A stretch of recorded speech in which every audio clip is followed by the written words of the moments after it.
بسم الله والحمد لله والصلاة والسلام على رسول الله لا يسمعون حسيسها وهم فيما اشتهت أنفسهم خالدون على الله يعني ወዳጆች እንግዲህ ከአንቢያዎችና ከመላእክቶች ጀምሮ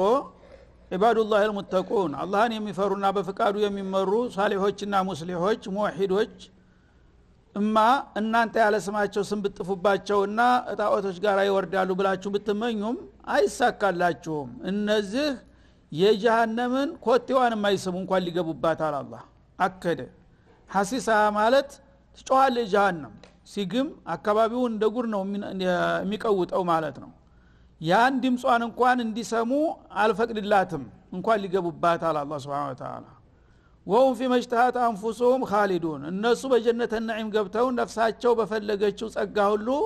እየተቀማጠሉ የሚኖሩ የክብር እንግዶች እንጂ እናንተ እንደተመኛችሁት እናንተ ጋር ጀሃነም ይወርዳል በላችሁ አታስቡ ሲያምራችሁ ይቅር አላህ Subhanahu Wa Ta'ala لا يحزنهم الفزع الاكبر እንኳን ጀሃነም ገብተው እንደናንተ እንደ ሙሽሪኮቹ ሊማቀቁ ይቅሩና እነዛ ሙወሂዶች ፈዛዕ አልአክበር እንኳን ቅንጫ ይላቸውም አያሰጋቸውም አያስደነግጣቸውም ይላል ፈዛዑ አልአክበር ምን ማለት ነው ያው የውመል ቂያማ በሚደርስበት ጊዜ አላህ Subhanahu Wa Ta'ala ሱሩን እስራፊልን እንዲነፋ ያደርገዋል የሰው ነፍሶች ሁሉ በወጡ ቁጥር ያው እየሄዱ እንደንብ ቀንድ የሚባል የተቆላመመ ዓለምን የሚያክል ማከማቻ መጋዘን አለው የሩህ ማከማቻ እስራፊል ያንዳንዳችን በምንሞት ጊዜ ነፍሳችን ወጣ እዛ ነው ሄዳ ለያንዳንዷ ቦታ ተቀምጦላታል ማለት ነው ትገባለች እንደንብ ቀፎ ነው የሚከማቸው እዛ አርዋህ الناس ማለት ነው ያንን ቂያማ ደርሷልና ተነሱ አርዋሆች ሄዱና አካላችሁ ጋራ ተቀላቀሉና ውጡ ተብላችኋል ብሎ በሚያውጅበት ጊዜ ሁሉም ሰው እንግዲህ ያ አርዋህ የተባለው ሁሉ ግር ብሎ መጥቶ አስከረኑ በየወደቀበት ቦታ ላይ ይገባል ሰርጦ ማለት ነው ወዳውኑ እንደ ቦቀሎ ይበቅላል የሰው ልጅ እንዳሸን ይፈላል ማለት ነው የዛ ጊዜ ነፍሱን ስቶ ነው በድንጋጤ ሁሉም የሚነሳው ማለት ነው በቃ ቂያማ ደረሰ ማለት ነው ይንቦጃቦጃል ትልቅ ነኝ ያለው ሁሉ ይንበረከካል ይብረከረካል ማለት ነው እና ያ ነገር እንኳን አያስደነግጣቸውም የኔ ወዳጆች ምክንያቱም በህይወታቸው እያሉ ጌታቸውን ሲገዙ ነብዩን ተከተሉ ነው የኖሩት ስለዚህ የነሱ ሰርግና ምላሻቸው ነው ጀነት የሚገቡበት ምዕራፍ ነው የተከፈተው ለምን ይደነግጣሉ ካፊር ሙናፊቅ ሙሽሪክ ነው እዛ ጊዜ የሚደነግጠው ማለት ነው እነዚህ ግን ያቃሉና ጀነት ለምን ይቺ ቂያማ የተከሰተችው እነሱን ተምድረከር ሳውጥቶ አላህ ወደ ጀነት ነዒም ሊያሸጋግራቸው መሆኑን ስለሚያውቁ ደስታ እንጂ ከባዱ ድንጋጤ እነሱን አይመለከታቸውም እንኳን ጀሃነም ገብተው ሊማቅቁ አላህ ወተተለቃሁም الملائكه መላእክቱ الرحمن ደግሞ ይቀበሏቸዋል ልክ እነሱ ከተመሬት ሲወጡ የደስታ መግለጫ እየያዙ የአላህ መላእክቶች እንኳን ደስ ያላችሁ ለዚህ ቀን ለታላቁ ዒድ ያበቃችሁ የሚል የደስታ መግለጫ ይሰጣቸዋል በመላእክቶች ማለት ነው መላእክቶች ተሰልፈው የክብር እንግዳ ናቸውና ኢባዱላህ ሷሊሂን አልአንቢያ ወልሙርሰሉን ወኡመቱሁም አጠቃላይ ግራቀኝ ቆሞ የመላእክታ ህዝብ በደስታ መግለጫ እያጎረፈ ነው የሚቀበላቸው ማለት ነው هذا يومكم الذي كنتم توعدون በዱንያ ላይ ያላችሁ በጌታችሁ አምናችሁ መልካም ከሰራችሁ የዘላለም ዲልና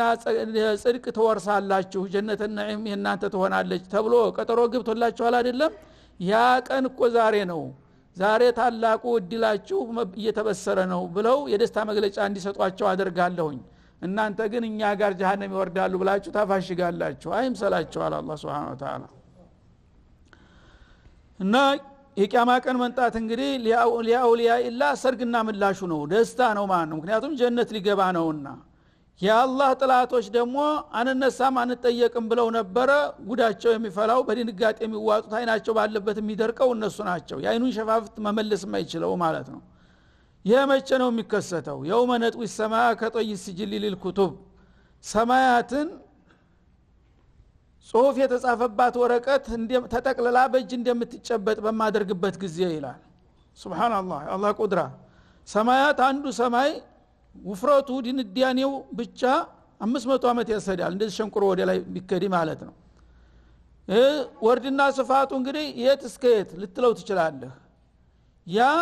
ያን ያህል እንግዲህ ግዙፍ የሆነ ዓለም ወረቀት ይሆናል አንድ ወረቃ ማለት ነው አንድ ወረቀት ደብዳቤ ጽፈህ ምን ታደርጋለህ ጥቅልል አድርገህ እንደዚህ በእጅ ትይዛታለህ እንደዛ ሰባቱንም ሰማያቶች አደራርቦ ጥቅልል አድርጎ ይዛቸውና በውስጡ ያሉ ጽሁፎች እንግዲህ በዛ በወረቀቱ ይሸፈናሉ የዓለም ሽኡን በሙሉ እዛ ወረቀት ውስጥ ነው ያለው ማለት ነው ያችን እንደዚህ ጨብጦ መሬትን ደግሞ እንደገና በሌላው እጅ ይጨብጣታል ሁሉም አንድ ጭብጥ ሆነው ያርፋሉ ማለት ነው ግዙፍ የተባሉ ዓለሞች በሙሉ ከዛ ሊመኒል ሙልኩል የውም ይላል አላህ Subhanahu Wa Ta'ala መግለጫ ስልጣን የማን ነው አይነ ሙሉኩል አርድ በመድር ላይ ስልጣን አለ ይያሉ ህዝብን ሲያምሱ ሲያተራምሱ የነበሩት ባለጌዎች ሁሉ የት አሉ ይላል አላህ Subhanahu Wa Ta'ala ስልጣን የማን ነው ብሎ ሲጠይቅ ማንም አይመልስም አሁንም ደግሞ ይጠይቃል ማንም አይመልስም ደግሞ ይጠይቃል ማንም አይመልስም ሊላሂል ዋሂዲል ቀሃር እኔው ልመልስ እንጂ እንግዲህ የሚመልስ ተጠፋ ራሱ ለአንዱ ለአሸናፊው ኃያል አላህ ብቻ ነው ዛሬ አስገባቸው አይደል ስልጣን የማን እንደሆነ እስከዛሬ አይገባችሁም ነበር እናንተም ስልጣን አለን ትሉ ነበር አይደል ፊት ስትል የነበረው የት አለ እና ሰማያትን የደብዳቤ ወረቀት አስመስሌ ጥቅልሌ በእጄ በሚይዛት ጊዜ የኔን ማንነት የዛ ጊዜ ትረዳለህ ነው የሚለው ከማ በደና ወለ ኸልቅ ንዑዱ የመጀመሪያውን ፍጥረታት እንደጀመር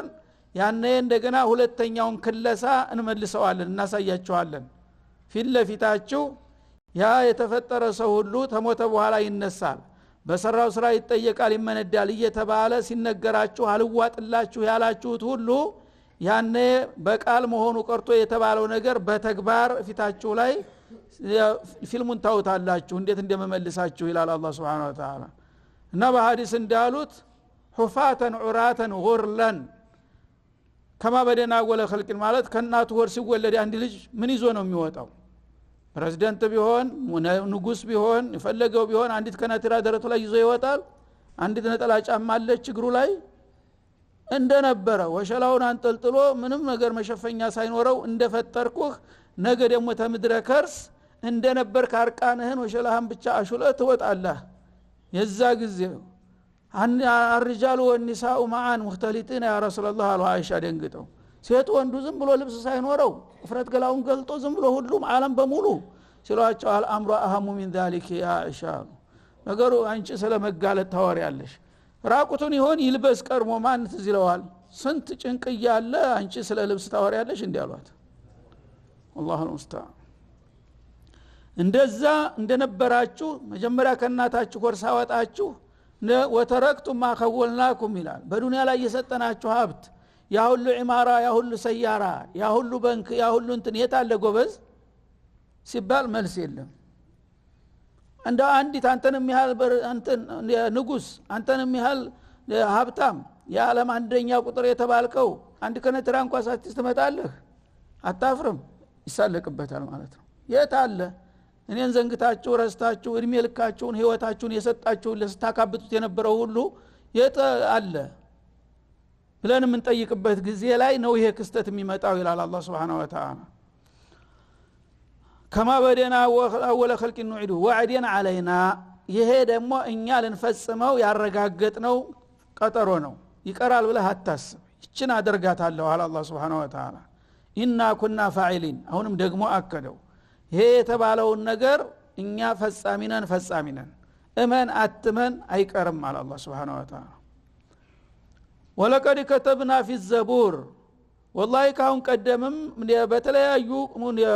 ቅዱሳን መጽሐፎቻችን ዘግበናል አለ በቀዳሚ ነብያት ኩቱቦች በተውራት በእንጂል በዘቡር ዘቡር የሚለው እዛ ላይ ሁሉንም ያካትታል የቀድሞ ኪታቦችን ማለት ነው من بعد الذكر ማለት من بعد اللوح المحفوظ መጀመሪያ ዓለምን ከመፍጠር በፊት ለውህ المحفوظ ውስጥ ሁሉ ነገር ወስኜ ጨርሻለሁኝ ከዛ በኋላ ደግሞ ለየተለያዩ ነብያቶች ባወረድኳቸውና በጻፍኩላቸው ኩቱቦች ላይ ደግሜ አስምሬበታለሁኝ ይላል ምኑን አነ الارض ارض الجنه የጀነት ሀገር የሪثها عبادي الصالحون ለኔ ምቹ ደጎች የሆኑት ባሮቼ ይወርሷታል የሚለውን መጀመሪያ በለውህ المحفوظ እንዲያጸደቁት በተለያዩ ቅዱሳን መጽሐፎችም ደጋግሜ የሙእሚኖች ሀገር ዱንያ አይደለችም በዱንያ የተለያየው ጥንቅጡ ጣውረድ ሊያልፍባቸው ይችላል ያንን ተቋቁመው ተውሂዳቸውን ነክሰው ይዘው የሚመጡት ደጎች ካሉ እነሱ ያገራቸው መተኪያ ጀነትን ነዒም ትሆናለች ብዬ ወስኛለሁኝ በዛ መሰረት ወደ ቋሚው ሀገራችሁ ትሸጋገራላችሁ ሀኒ አለኩም አዩሃል ሙእሚኑን ይላል አላህ Subhanahu Wa Ta'ala እነ ፊ هذا لبلاغا لقوم عابدين ጌታቸውን በፍጹምነት የሚገዙ ለሆኑት ባሮች ይሄ በቂ ወሳኝ የሆነ መግለጫ አይደለም ይላል። አንተ 60 ዓመት 70 ዓመት ተጎሳቁለህ ብዙ ጣውረድ ያጋጥሞህ በመጨረሻ ጀነት የምታገኝ ከሆነ ከዚህ የበለጠ የሚሰራለት ስራ አለ? አንተ የተወሰነ ጊዜ ብትቸገር ብትጎሳቆልም አብሽር የውመል ቂያማ ሲመጣ አንተ ወደ ጀነት ትሸጋገራለህ። ይሄንንም ደጋግሜ በኩቱበን ቀዲማ ዘግቤዋለሁ አረጋግጬዋለሁኝ ብዬ አሁንም ይሄው ያረጋግጥኩኝ ያለሁት። ታዲያ ይሄን አይነት ተስፋ የሰነቀ ሰው ጀነተ ነዒም አገኛለሁኝ የሚል ሰው በዱንያ ላይ ለሚያጋጥመው ነገር መበሳጨት መቆላጨት አለበት? ምንም አያስፈልግም። ዋናው ያ የዘላለም እድል እንዳይበላሽ መጠንቀቅ ነው ማለት ነው። እኔን ለሚገዙ ሰዎች ተዚህ የበለጠ ወረታ ማንም የለምና ይሄ እድል አረጋግጥላቸዋለሁ አሁንም ይላል። ወማ አርሰልናከ ኢላ ረሕመተን ሊልዓለሚን አንተን ደግሞ ለዓለም ህዝብ ርህራሄ አድርገን እንጂ አላክንህም። አንተ የመጨረሻው ነብያችን ነህ። የመጨረሻው ነብይ ለመጨረሻው ህዝብ መተኪያ የሌለው ጸጋ አድርገን ልከናል። ያወቁ ተጠቀሙ ያላወቁ አለቁ ይላል አላህ Subhanahu Wa Ta'ala። እና እንግዲህ የመጨረሻው ነብይ ተዛ በኋላ ሌላ መተኪያ የለውም። ያለፉት ነብዮች ብትክድ በሚቀጥለው እድል ልታገኝ ትችል ነበር ማለት ነው። አሁን ግን አንዲት እድል ናት ያለችው፣ እሷ ታመለጠች በቃ። እና አንተን ለዓለም ህዝቦች ጸጋ አድርጌ ልካለሁኝ። ጸጋውን መቀበል አቅቶት ነው አሽቂያ ሁሉ አንተን የናዲንህን የሚረባረበው ሊያጠፋ ማለት ነው። ሰው እንግዲህ አወኩኝ ብሎ ሰለጠንኩኝ ብሎ ጥቅሙን እንደ ጉዳቱን እንደ ጥቅም ወዳጁን እንደ ጥላቱን እንደ ወዳጅ አድርጎ የሚይዘው አለ? ይሄ ነው ዓለም አሁን ያለው። በሙሉ እስላምን ማጥፋት አለብን እያለ ዳርስተዳር የሚጠራራው ያለው ማለት ነው። እና እኔ ደግሞ የላኩ ለዓለም ረህማ ጸጋ እንድትሆን እንጂ በአንተ ተመጣህ በኋላ የሰው ልጆች ወደ ጥፋት እንዲሄዱ አልነበረም። ግን አለመታደል ሆነና ይሄን ተመረጡ ምን ይደረጋል? ቁል ኢንማ ዩሃ ኢለይ አሁንም ደግሞ አረጋግጥላቸው ወደኔ የሚወረድልኝ ከጌታ የሚሰጠኝ መመሪያ ራእይ አነማ ኢላሁኩም ኢላሁን ዋሂድ የትክክለኛው አምላካችሁ አንድ አምላክ ብቻ ነው የሚለው ጭብጥ ነው። ሌላ ምን አጠፋሁኝ? እኔ ገንዘባችሁን ልውረስ አልኩኝ? ስልጣናችሁን ልቀማ አልኩኝ? ምን አድርጉልኝ አልኳችሁ? ጌታችሁ ጋር ተዋወቁ ታረቁ ነው ያልኳችሁ። አሁንም የናረጋግጥላችሁ አነማ ኢላሁኩም ኢላሁ ዋሂድ የናንተ አምላክ ልትገዙ ልትታዘዙ የሚገባው አንድ ጌታ ብቻ ነው። ይሄን አሁንም ምለዋለሁ ወደፊትም ደግመዋለሁኝ። ይሄ ደግሞ እንደ ጥፋት ከሆነ የመጣው ይምጣ ብላ አረጋግጥላቸው ይላል አላህ Subhanahu Wa Ta'ala። ወማ ነከሙ ሚንሁም ኢላ ዩሚኑ ቢላሂ አልዓዚዝ አልሐሚድ فهل انتم مسلمون እና ይሄ የማንንም መብት የማንንም ጥቅም ማይጋፋ ጥያቄ ነው አይደለም እንዴ? ይሄንን ነገር ለመቀበል ፈቃደኛ አትሆኑም? ፈቃደኛ ብትሆኑ ይሻላችኋል። እንግዲህ አንድ ሰው እንደ ፖለቲካ መሪ እኔ መጥቼ እንደገና ጫንካ ላይ ልፈናጠጥና ደምህን ልምጠጠው አጥንት ልስበረው የሚል ቢሆን ኖሮ ለምን አንተ ተማን በልጠህ ለምን እኔ ባሪያ አንተ ጌታ ትሆናለህ ትለዋለህ። ነብይ እንደዛ አይል ጥቅም ገንዘብክን አይቀማ ስልጣንህን አይፈነግልህ። አንድ ጌታ ጋር ተዋወቅና በጌታ ባዘዘ መንገድ ሂድ ነው የሚልህ። ይሄንን እንግዲህ እንደ ጥላት አድርጎ ማየት ምን አይነት ጅልነት ነው ይላል አላህ Subhanahu Wa Ta'ala። فهل انتم مسلمون منقادون لطاعه الله ودعوه رسله እና የጌታን ትእዛዝ ትቀበላላችሁ ረሱሎችን ተባበራላችሁ? ይሄን የምታረጉ ከሆነ አሁንም እድላላ አይምሽባችሁ እስላምን ለመቀበል የምትፈልጉ ካላችሁ። ካልሆነ ግን ያው ኩሉን ኢለና ራጅዑን ነው። ነገ ፈለገው ይሁን ትመጣለህ እኔ እጅ ላይ ትወድቃለህ ማለት ነው። ፈኢን ተወለው ይሄንን ወሳኝና ግልጽ የሆነ ጥያቄ ለሰዎች አቅርበህላቸው አሁንም እንደለመዱ ጀርባ የሚያዞሩ ከሆነ ቁም ነገሩን ላለመቀበል ፈቁል አንዘርቱኩም አላ ሰዋ እንግዲህ እኔ ወርዲ ተራሲ በትክክል ሁላችሁንም አስጠንቅቄያችኋለሁ። እኔና እናንተ እኩል በሆናችሁበት መግለጫ አላማዬን ግልጽ አደረኩ ይበላቸው ይላል። አላ ሰዋ ማለት የጓዳ ሚስጥር አይደለም። ሪሳላ ማለት እኔ ከጌታ የመጣውን ነገር ሳልጨምር ሳልቀንስ ወዳጅ ዘመድ ሳልን ሁሉንም በአደባባይ የመጣሁበት አላማ ይሄ ነው። አነማ ኢላሁኩም ኢላሁ ዋሂድ ይሄንን ትቀበላላችሁ አትቀበሉም? ጥያቄ ይሄ ነው ኹላሰቱል ከላም ማለት ነው። ይሄን ደግሞ ማንም ሰው አልሰማሁም ሊል አይችልም። እኔም እናንተም እኩል አውቀነዋል ተረድተነዋል የነብዮች ዓላማ ምንድነው ከተባለ ጭብጡ አነማ ኢላሁኩም ወኢላሁ ዋሂድ ላኢላሃ ኢላላህ ነው አላህ በስተቀር አምላክ የለም በል ከዛ በኋላ የፈለከውን ስልጣንህን መብትህን ጥቅምህን ይዘህ ተጓዝ ይሄ ደግሞ እኔ በሚስጥር ወይም ለዘመድ ለወዳጅ አይደለም ነጥል የምነግረው ለሁሉም ማውጀውና ማሳውቀው ይህ ነው ብለህ ንገራቸው ይላል ያ አዩሃ ረሱሉ በሊግ ማ ኡንዚለ ኢለይክ እንዳለው ማለት ነው አንዘርቱኩም አላ ሰዋእ ማለት ሙስተዊየን አነ ወኢያኩም እኔም እናንተም እኩል ነው የምንሰማው ጥሪውን ወይና አድሪ ወማ አድሪ ማኑ ኢን ዝላይ ናፊያናት ወማ አድሪ አቀሪቡን አም በዒዱን ማ ተዓዱን መታ هذا الوعد ይላሉ እንደዛ አርገው እየነገሯቸው አሁንም ክርክር ውስጥ አሁንም ማንጓጠጥ እና ለመሆኑ የምትለው ሁሉ በእኛ ላይ እንዳው እንዲመጣ የምትመኘው ሁሉ ማአት መቼ ነው የሚመጣው ለምን አልመጣም ታዲያ ያልከው ሁሉ ይሏቸዋል ስለዚህ ወይን አድሪ አቀሪቡን አም በዒዱን ማ ተዓዱን እኔ ሪሳላ ነው እኮ ማደርሰው ያለሁት እናንተ ጌታ የሚዝትባችሁ ነገር በቅርብ ቀን ይፈጸም ይዘግይ ምን አገባኝ እኔ ቀጠሮ ሰጭ ነኝ ቂያማ ቀን ሲመጣ ይሄን ፈጽማለሁ ብሏል ጌታ እኔ ቀጠሮ ቆራጭ ሳይሆን መልእክት አስተላላፊ ነኝ ቂያማ ቀን ቆየም ዘገየም መምጣቱ አይቀርም መቼ እንደሚመጣ ስራዬም አይደለም አላውቅም እና ዋናው ነገር ግን ቢቆይም ቢዘገይም መምጣቱ የማይቀር መሆኑን ነግሬያችኋለሁኝ የሚዛትባችሁ ነገር ቅርብ ይሁን ይሄን ያህል ወራት ሳምንታት ይሁን ወይ አመታት ዘመናት ይሁን የሆነውን ይሁን እኔ ብቻ አንድ ቀን ከለታት አንድ ቀን ይሄ ነገር በእናንተ ላይ እንደሚከሰት ነግሬያችኋለሁ ይሄን ነው እንዲነገር የታዘዝኩት ኢነሁ ያዕለሙ الجهر من القول የኔ ጌታ ጮሃችሁ የምትናገሩትን ነገር ይሰማዋል ወያዕለሙ ማ ተክቱሙን የምትደብቁትንም እንደዛው ይሰማዋል እሱ ዘንድ አከቶውንም ምስጥርና ገሃድ የሚባል ነገር የለም ሁሉ ነገር እኩል ነው እኛ ዘንድ ነው ቀረብ ያለውን ወይም ጎላ ያለውን ነገር ለይተን ይሄ ይሰማል አይሰማም የምንለው እሱ ግን የፈለገውን ያህል ብታንሾካሹክ ወይም ደግሞ በልብህ ብታብላላ ጮህ ደግሞ ንጉረሮ እስተሚላጥም ብትጮህ ብታቅራራ ሁሉም እሱ ዘንድ እኩል ነው ከሱ የሚደበቅ ነገር የለም ወይና አድሪ አሁንም ምን ያላውቅም ወማ አድሪ ማለት ነው ለዓለሁ ፊትነቱን ለኩም ይሄ የተዛተባችሁ ነገር የዘገየው ለናንተ ፈተና እንዲሆን ታስቦ ይሆናል ምናውቄ ምናልባት አላህ እንግዲህ እንደዚህ ተቆጥቶባችሁና ተቀይሟችሁ እያለ በሰላም አመታት መቆየታችሁ እየበላችሁ እየጠጣችሁ አውቆ ሊያዘናጋችሁ ሊሆን ይችላል ወዷችሁ ሳይሆን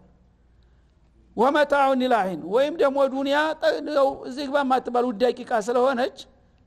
የፈለገውን ይሁን እድሜያቸው ስታለ ድረስ ይተቀሙ ብሎ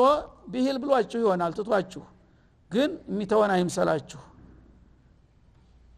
እና ይሄው በመዋል በማደሩ ውሸት እንዲመስላችሁ እንድትወናበዱ ብሎ ይሆናል ያሰነበተው ወይም ደግሞ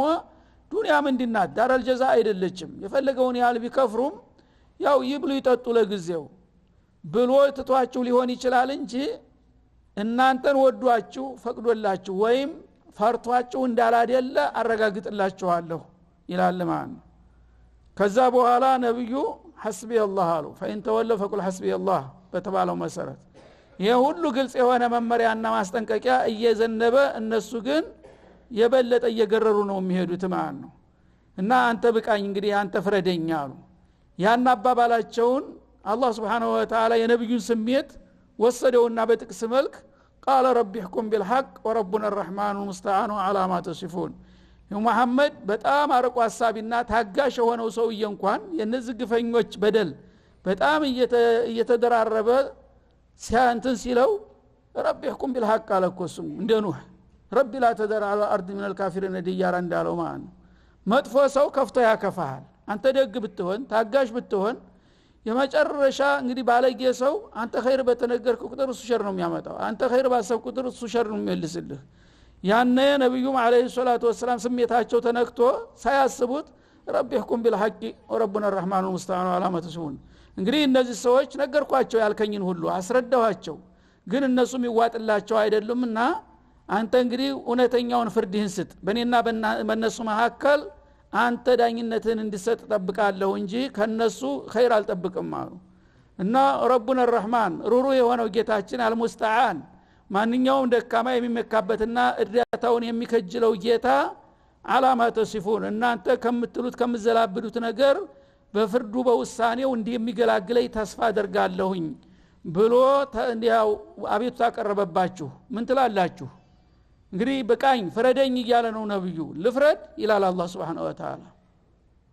ይሄም ተብሎ ያሻላቸው ቅንጫላላቸው ማለት ነው ስለዚህ የሰው ልጅ በጣም አስገራሚ ነው እንግዲህ ለው አንዘልና هذا القرآن على جبل لرأيته خاشعا متصدعا እንዳለው እንደዚህ አይነት እንግዲህ በጣም ኃይለኛ ዛቻ ጋራ ተራራ ላይ ቢወድቅ ሊፈረካክስ የሚችል ነገር የሰው ልጅ ግን ይሄን ሁሉ እየሰማ እንደገና ድርቅናው እየቀጠለ ይሄዳል ነብዩ አለይሂ ሰላቱ ወሰለም ይሄን ነገር ሲታዘቡ በጣም እንግዲህ በመናደድ ረቢ ይحكم بالحق ያሉ እንግዲህ እኔ እውነተኛውን እንደ ውሸታም እነሱ ውሸታም ሆነው እንደ እውነተኛ ሆነው እያቀራሩና እያደናገሩ ነውና አንተ ውሳኔ ፍርድህን ስጥ ረህማን ነህና አሉ እና እኔ ካሁን በኋላ ማን እንጠራለሁ እርዳታ ብዬ ታንተ ነው እርዳታን የምጠብቀው እነሱ በሚሉት ነገር ስለ ባስ ስለ ጀዛ ስለ ጀነት ስለ ጀሃነም ስነግራቸው የምትለው ነገር እውነት ከሆነ ለምን አታመጣውምና አናይም ረበና አጅል ለና ቂጦና قبل يوم الحساب ይሉሃል እንደዚህ የሚሉ ደረቆች ናቸውና አንተ ፍርድህን ስጥ ብሎኛል እኔ ደግሞ አሁንም እታገሳችኋለሁኝ እንቢ ካላችሁ ግን ለሰጥም እችላለሁኝ በማለት አላህ Subhanahu Wa Ta'ala መጨረሻ ማስጠንቀቂያውን ይሰጣል ማለት ነው እና በዚህ መልክ እንግዲህ በአጠቃላይ ህዝብን የሚያጠፋ ነገር እንኳን ባይመጣ አይመተል ኩፍር የተባሉትን አጨዳቸው የበድርለታ የተረፉትን ደግሞ በሌሎቹ ዘማዎች ተጠቃለሉ ማለት ነው አላህ እንግዲህ Subhanahu Wa Ta'ala ሐሊም ላ ያዕጀል ነው ወንጀለኞች የፈለገውን ያህል ቢባልጉ አይቸኩልም አይበሳጭም ለምን ብሎ በራሱ ይተማመናልና ገና ሳይፈጥረው የሁሉ ጧቂያ ያቃል እንደዚህ ኩኖ እንደሚመጣ ማለት ነው ገሌ የተባለ አምባገነን ይመጣል ዓለምን ይጨፈጭፋል ይሄን ያህል አመት ይሄን ያህል ሚሊዮን ህዝብ ይፈጃል እንደነ ሂትለር ማለት ነው እንዳሁኑ በሻርም እንደዚህ እንግዲህ እንደሚያረጉ ያቃል ያነሱ ማጥፋት ያለባቸው ህዝብ ሳያልቅ አይሄድም ያሰውዬ ምክንያቱም ከአላህ የተራቀው ነህስነውና ማለት ነው ያን ማረግ ማለት ማግን አላህ ወዶ ተረርቶት ማለት አይደለም አሁን እሱ ድጋፍ ባይኖረኝ ኑሮ ህዝቤ ይወደኛል ይላል በሻር ባይኖረው ኑሮ ዛሬ ለምን አልወድቅም ነበር ሸያጢኖቹ ስተወደቀ መኖር የማይችሉ ታውን ይከቡታል ያጨበጭቡለታል ስለዚህ ይሄን ማድረግ አላህ የወደደ ወይም የተወሃ ይምሰልህ ወይ ለፈተና ነው መጥፎ እኩይ እየሰራህ መጥፎ መልካም የሰራህ መስሎህ እንድትገፋበት እነማ ኑምሊ ለሁም ሊያዝዳዱ ኢስመን እንዳለው ወይም ደግሞ ዱንያ ረካሽናትና እዛኛው ሀገር ቦታ ስለሌለህ እስቲ ምስኪን እዚች እንኳን ትንሽ ተጠቀም ብዬ ንቄትቼ ይሆናል እንጂ አላህ ተቶና ረስቶኝ ብለህ ከሆነ ተሳስተሃል ይሄንን ወቅና አስተካክል እያለ ነው አላህ Subhanahu Wa Ta'ala እና አሁን እንግዲህ ባልንጀራ ሲታማለነ ብለህ ሰማ እንደሚባለው የሌሎችን ታሪክ በየጊዜው እየሰማን ነው አላህ ያን ሁሉ ነገር ያወረደው ለምንድን ነው የሰው ልጅ ከአንዱ ታሪክ ሌላው እንዲማር ነው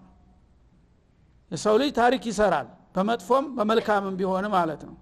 ያለፉት ክፋተኞችና ጥፋተኞች ምን ብለው ምን አጋጠማቸው في والآخرة ምን አድርገው ምን ተፈጸመባቸው የሚለውን ስናቅ እኛም ደግሞ ታሪክ ራሱን ይደግማልና በመልካሙም ጎን ያው እኛ ተተማርንበትና ከሰራንበት ተጠቃሚዎች እንድንሆናለን ወዳጆቹ ጋር እንሆናለን ማለት ነው በመጥፎ ጎኑም ደግሞ ሸያጢኖቹ ጋራም ከተቆምን ያው ጣፈንታ ይመጣል ቢውልም ቢያድርም ቢሰነብትም ያው የአላህ ጥላቶች ናቸውና ይሄንን ለማስገንዘብ ነው የሰው ልጆችን ሁሉ ጊዜ ደጋግሞ ታሪክ ጋር የሚያያይዛቸው ማለት ነው እና ይሄን ተገንዝበን ቢያንስ በግለሰብ እንኳን ደረጃ ቢሆን እኛ ራሳችንን ማዳን መቻል አለብን እዚህ በዙሪያችን ግን ግርግር የሚሉ ነገሮች ሁሉ ሊያከስሩን አይገባም ሐቁ የአላህ ቃል እየሰማን ያለ ነው ከምንም ከማንም ጋር አንተ ማለት መጀናጀን አያስፈልግም ጅልነን እንደ አይናችን ያየ ጆሮአችን እየሰማ ሰዎችን እስተመቸ ነው ሰው የሚያታልለው ሐቁ ቁልጭ ብሏል ቁልጭ ብሎ ካታወቀ በኋላ ከማንም ጋር አትወግን ይሄ ዘሬ ነው ይሄ ጎሳዬ ነው ይሄ ጓደኛዬ ነው ይሄ ማህበሬ ነው የሚባል ነገር አያዋጣንም ሐቁን አውቀን በትክክል ጌታ ፊት በቀርብ በዚህ ነገር አላፍረባትም ብለህ የምታምንባትን ስራ ብቻ ስራ ከዛ ውጭ ያለው ከንቱ ነው ፈዲሃ መጋረጥ መዋረድ ይመጣል هذا وصلى الله وسلم على النبي وعلى اله وصحبه والسلام عليكم ورحمه الله وبركاته